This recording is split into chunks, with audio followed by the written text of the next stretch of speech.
Sonshine Newsblast. Soban pa mabalita sa atong national news, Pastor Apollo nanawagan og pag-ampo Hunong-Politika Panawagan sa Publiko. Kanag-uban pa mabalita mo balik ang Sonshine Newsblast human lamang nining pipila ka pahinumdom.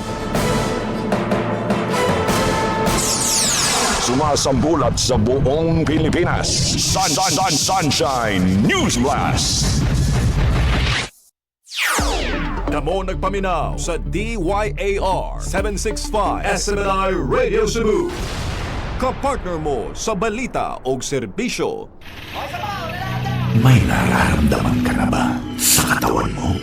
Taon ng maling pagkain, bisyo, abuso sa katawan. Ito ang kailangan mo. Lactopafin, isang lactobacillus food supplement gawa sa natural at piling-piling sangkap. May vitamins at minerals at maraming buhay na good bacteria. Pampalakas ng resistensya. Mag-Lactopafin araw-araw. Natural ang galing. Mga balita, impormasyon, serbisyo o inspirasyon. Dinhi lang sa DYAR 765 SMNI Radio Cebu. Oras, alas 7:55 na sa buntag ang oras sa kaninyo sa Lactopafin Probiotic Health Food Supplement by Lacto Probiotic Worldwide Corporation o Lactoplant by Asil Laboratories Incorporated. Sumasambulat sa buong Pilipinas. Sunshine Newsblast. Newsblast Pilipinas.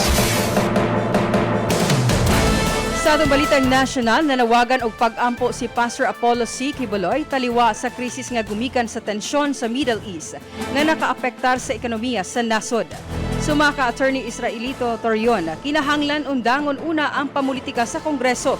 Apil ang impeachment hearing batok ang Vice President Sara Duterte aron matutukan ang pagsulbad sa krisis.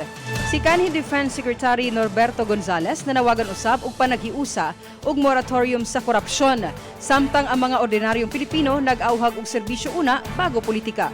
Sa pagkakarumisaka na sa dulan 130 pesos ang presyo sa diesel, samtang kapi na 40 o 400 ka gasolinahan ang nihunong og operasyon.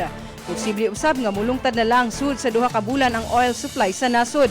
Hinungdan sa kalisod sa mga motorista ug panginahanglan sa maampingong pagplano sa biyahe.